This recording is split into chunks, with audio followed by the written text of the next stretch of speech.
to around 10,900, 10,940. That's a crucial mark. That's where, in fact, the 100 DMA comes in at. And that's from where we did a U-turn the last time around as well. But let's quickly run you through all the top stories. And then, in fact, we'll get to a couple of managements. Absolutely. So the top stories that we're tracking this morning, we have the market itself, which is the big story, closer to the 10,900 mark. The Nifty outperforming its Asian peers, getting a boost as India's trade deficit also narrowed to $16.7 billion in November. This despite a 41% surge in oil imports.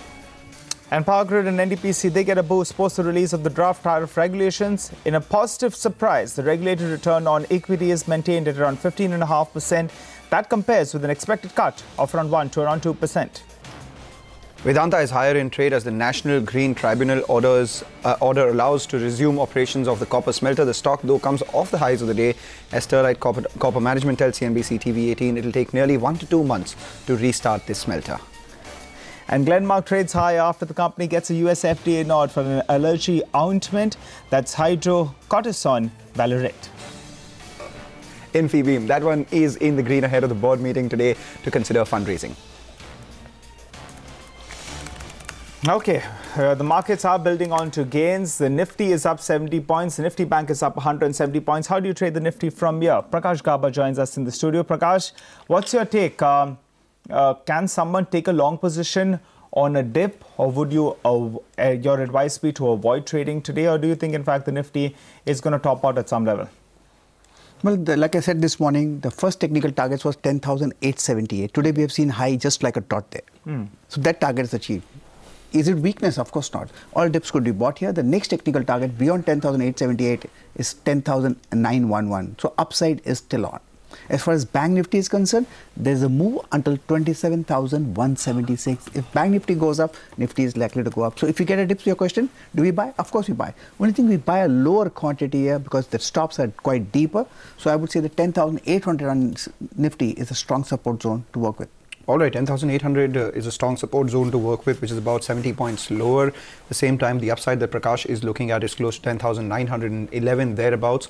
So tread with caution as far as the quantities that you purchase are concerned, given the lower nature of the stop loss. But Prakash, what are your individual stock picks? I have two stocks here. I'll start with Lupin. That certainly looks good to me. It's heading up to levels closer to around 875 to 880 zones. It's a matter of time is going there. Stop below 840. Lupin looks strong.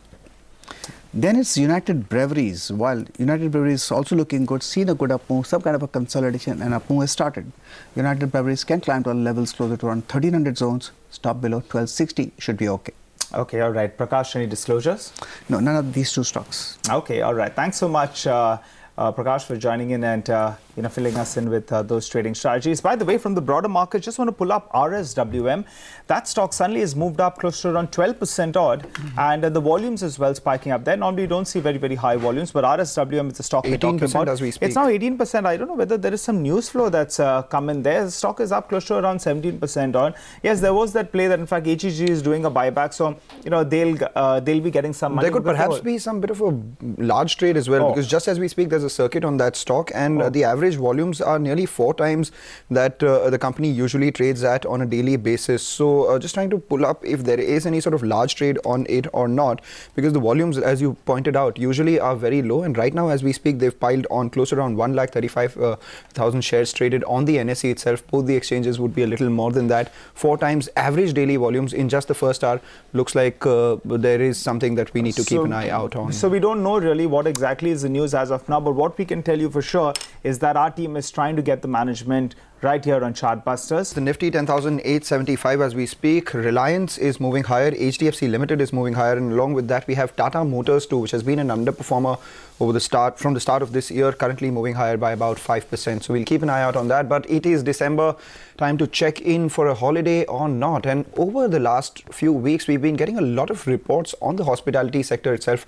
One from Motilal Oswal, positive note coming in. Also, ICRA saying that the Indian hospitality industry is set to witness favorable favorable demand-supply dynamics. So to discuss this and more, we're joined by both Mr. Vishal Kamath of the Kamath Group and Amit Jaiswal, who's the CFO of Royal Orchid. Incidentally, one of them runs the Orchid group of hotels, the other one runs hotels in the name of Royal Orchid. We'll come to Mr. Kamath first. Mr. Kamath, if you could tell us a little about your growth plans itself. How many rooms do you plan to add in the next 3 years? How many have you added in the last 1 year itself? ICRA says that hospitality sector can grow between 10 to 12% in FY19. Will your company grow at that rate as well? Namaskar. Last few years we haven't had much growth increase. We've been focusing on extracting more out of our current properties, and that's basically how you see that our EBITDA has definitely improved. We have had an improvement in our top line even without having any additional room inventory for growth. So definitely there is a plus sign for the industry as a whole.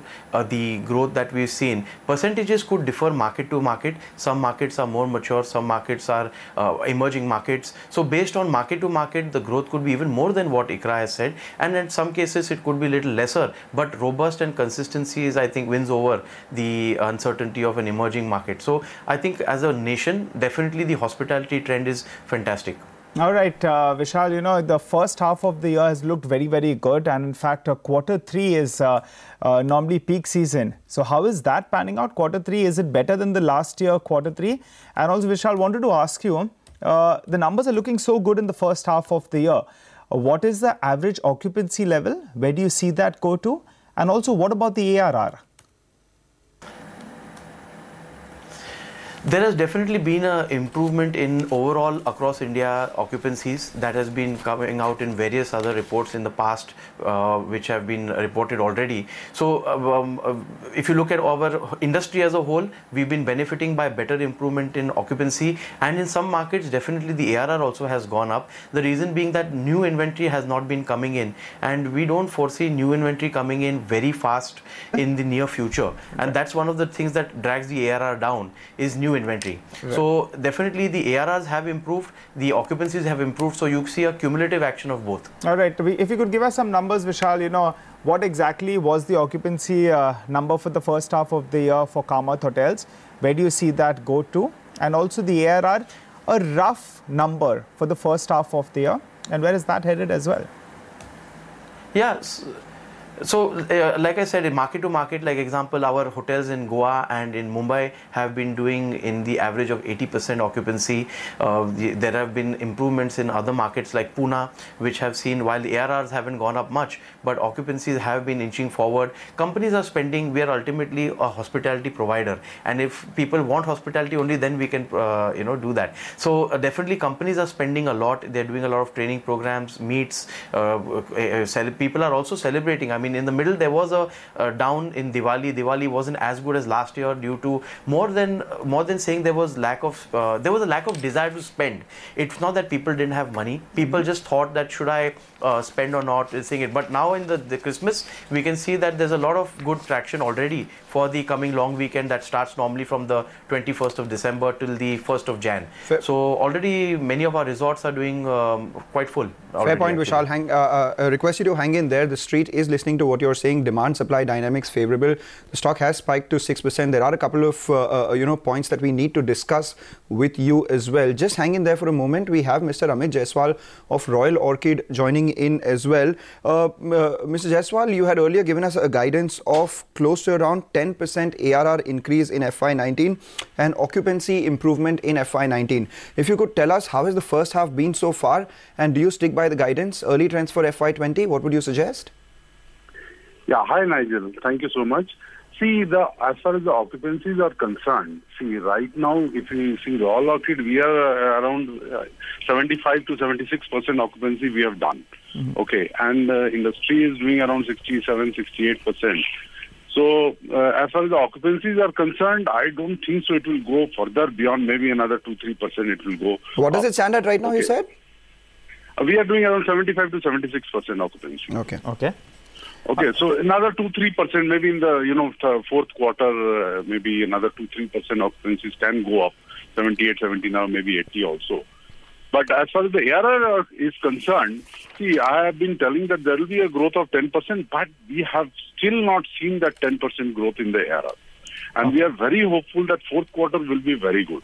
All right. The ARR should go up by 10%. It should go up as we are seeing the occupancy reaching to the brim. So the ARR should go up. Although we have seen the jump in the ARR, around 6-7% ARR jump has happened, already happened. Right. But we are hopeful in the fourth quarter and going forward also, there will be an ARR jump. Because now supplies are not that much coming in. Yes, in some of the market there are supplies, but I don't think there is much supplies coming in as the demand is growing. Okay, Mr. Jaiswal, has quarter 3 been better this time around in comparison to the last year quarter 3? Yes, we are maintaining the run rate of 10% growth in the revenues. 10% growth in the revenues, 10 to 12% growth in the revenues has been there. And we are maintaining that run rate. Of course, November, Diwali season, little dull in some of the business hotel was there in that week. But now they have picked up. Right. And, this year the leisure hotels are extremely doing well. Goa is doing phenomenally well as far as comparison to last year. The ARR growth in Goa is almost more than 20% in Goa market. Amit and Vishal, I was in Goa last week for a day or so, and Goa doesn't look like Goa any longer. There's so much of crowd out there. I'm sure, the hotels are full. Absolutely, there's barely any place to... Like he said, Mumbai, Goa are running at 80% occupancy. So let's see where they do what it's good news for them. Yeah, it's good news for them. But does that flow into their bottom line or not? In fact, let's pull up Vishal or ask him a question with regards to the business itself. The stock is up 9% as we speak. There's a fair amount of interest. Vishal, if you could tell us a little about your balance sheet, because just point to point, if I look at it from March to September, the long-term debt has increased from 150 crores to 226 crores. Your finance costs have increased from about 4.5 crores in the first half of last year to 11 crores in the first half of this year. What exactly is happening with regards to the balance sheet of your company? How are you planning to tackle that? While what you said is factually correct, the facts are not necessarily in the balance sheet doesn't necessarily entirely give the real picture. The real picture is that we are working on reducing it, and some of our debts which have been restructured, some of our debts which have been, as you would know, and it's also in our balance sheet, many of our debts have been now settled with the ARCs. So it's the kind of treatment that is required, that earlier what was not defined is now defined. So that's how certain things have gone up. But overall, if you see on a cumulative company basis, we have definitely reduced our debt, and we have been working towards deleveraging our balance sheet, and we will further be doing that in the coming year, using what EBITDA, using what growth we've had to first make sure that our balance sheet is robust. Only then can I look at that. Our target is within the next 2 years to be from the current 1200 rooms that we have to be in the 2000 range, and if we need to do that, we definitely need to make sure that we deleverage our balance sheet today. So that is what we are doing as we speak. Now, finance costs, other things, I mean, these are all part and parcel of business. Right. They will go up, they will come down. They are not a fixed cost. As you do transactions, you have to pay the various fees, you have to do various costs. So it's not a fixed expense. What we should see Vishal, is the HLP cost, if you ask me, if you are asked before. Yeah, Vishal, you said from 1200 rooms, you're looking to go to 2000 basically rooms, what I was saying was in terms of the EBITDA enhancement. Pardon? Yeah, 12. We are today at about 1250. We hope to be 2000. Not hope to. We have a plan in place that should in the next 2 years. What is your debt today, and what was your debt? Our debt was phenomenal. It was under 550 range on a standalone basis. Now it has come down to around 350 on a holistic basis. Okay, we'll take that in point. The last 2 odd years, we have been on a standalone. Yeah, okay. What about on a consolidated entity, the listed entity? Final question, Vishal, to you before we let you go. Clearly, the street is taking some takeaway, and they're quite positive. Maybe, in fact, the stock has seen a sharp correction actually from the top. But in today's trading session, the stock is moving higher on very, very high volume. So, quickly wanted to ask you, on a consolidated basis, what is your debt today? What was it, a year ago, and where is it headed? And also, if things are looking so good, out of the total promoter holding, a lot of it is pledged. Why is that? Yeah. That is because it takes time to clean up one's home. Okay. It's not an overnight job. We have come out of CDR, we have come out through a big challenge. It takes time to untwine this whole bundle of knots. So we are doing it one by one, and that is the kind of benefit which those who are patient will see. I'm very happy to see it move today, but that is not my thing. I'm here for the long term.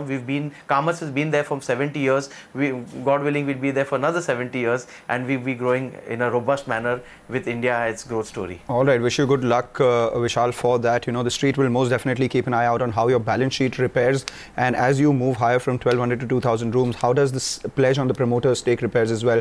As we speak, stands at around 92.5%. Important from a stock perspective, also given the sort of correction that we've seen in the stock price from the start of this year. And with that, we go back to Mr. Jaiswal from Royal Orchid. Mr. Jaiswal, you know, we take your point with regards to the industry dynamics looking favorable for the company going ahead. You've spoken about ARR as well as occupancies.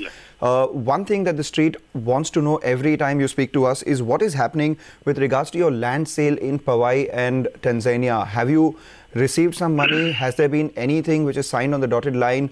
What is happening with regards to that, sir? So, as far as Powai is concerned, we are on the very advanced stage of closing the deal. You were in the advanced stages Yes. about 1 year ago as well. You said Yes. something will happen 3 months later, and nothing has happened so far. Yeah, there were some technical issues. The DP had to come. Now that the DP has come, so we are completing the due diligence, depending on the development plan which has been sanctioned by the Mumbai government, Maharashtra government. And once that due diligence is cleared, then probably we'll be heading for the sale of the Powai land. So, Mr. Jaiswal, the DP was supposed to come out in September 2018, but I think there was some clarity that was required. It came out by November 2018, so now everything is clear? Yes. Yeah, everything is clear now. If everything is clear, and if you're in talks and you've been telling us, you know, that this is likely to happen, if that is the case, when is it likely to happen? In FY19, can you tell our viewers and your shareholders that yes, this land that you have been talking about will be sold? Yes, it will be sold before March. We are doing the due diligence. The parties are doing the due diligence. Okay. Once that is over, then we'll complete the commercial transaction. And how much money are you looking to raise via this? Somewhere, see, there are a couple of proposals. One is joint development and one is, outright sale. So the board has to still take a call whether they would like to go for the, outright sale or the joint development. You know, this is something that we've been talking about for the last 1 year, Mr. Jaiswal. So whether you want to sell it, whether you want to develop it, I'm sure the board would have discussed this, right? No, we would like to go for outright sale. Okay. We would like to go for, because then the cash comes into the company and we can, use the cash for taking. And how much money are you looking to raise via this outright sale? How much money are you looking at? Somewhere 50 crore plus. It will come, definitely. Okay. I cannot reveal too much on that aspect, but yeah, somewhere 50 crore plus will come into the company. And with that, we'll, as you see, our debt is not that much. We have been able to reduce the debt. Right. You're talking about, Mr. Jaiswal, you're talking about the land sale at Powai, right? Tanzania, there's no movement there, is Powai. At Powai. Okay. Yeah, we are trying to sell our land at Tanzania also, but the economic condition, there is not much. Okay. So there are not much buyers. There also we are trying to sell outright, and we are looking for some, good buyers. We are trying our level best. Hopefully that should also happen next year. Next year, definitely that would also happen. Okay. And once that comes into, then the company can become debt-free, and we are looking at some leases options also. Okay. Right. Okay. And we are in very close stage of, very shortly we'll be declaring those leases also. Right. And we are trying to take, invest some few, not much investment, some small, taking some, so that our top line also grows. All right. Thank you so much, Mr. Jaiswal, as well as Mr. Kamath, for joining in here on CNBC TV 18. So the broad takeaway is that, Christmas is looking up. The occupancies are going higher. They're hoping that, in fact, the ARRs are going to go up. Not very, very good news from a customer's point of view if you're going to be paying more for the room. But from a stock market point of view, occupancy goes up, the next step is obviously when the room rates as well. Absolutely. So, not only will the people be looking at the industry, how occupancies go up and all, we have to also look at what the companies are doing with their balance sheets and with the kind of money that they're making on operational performance, because hotel industry has high operating leverage, higher fixed costs. So once you get the money at the top of the cycle, what do you do to repair your balance sheet is the big question. All right, and we'll keep an eye out whether or not you're going to go in for a destination wedding as well. Performance coming in from the broader markets, because the mid-cap index is up just 0.2%, while you have the headline index is up close to around 0.6%. But select stocks are doing very, very well. Page Industries moves to the high point of the day, so keep an eye out on that stock. United Breweries as well post a weekend. That stock, in fact, is moving higher. And finally, Raymond appears to be suiting up, and that stock as well moving higher on very, very large volumes. You were in Goa over the weekend, so does that have anything to do with the consumption of the products that United Breweries makes? Absolutely not, Mangalam.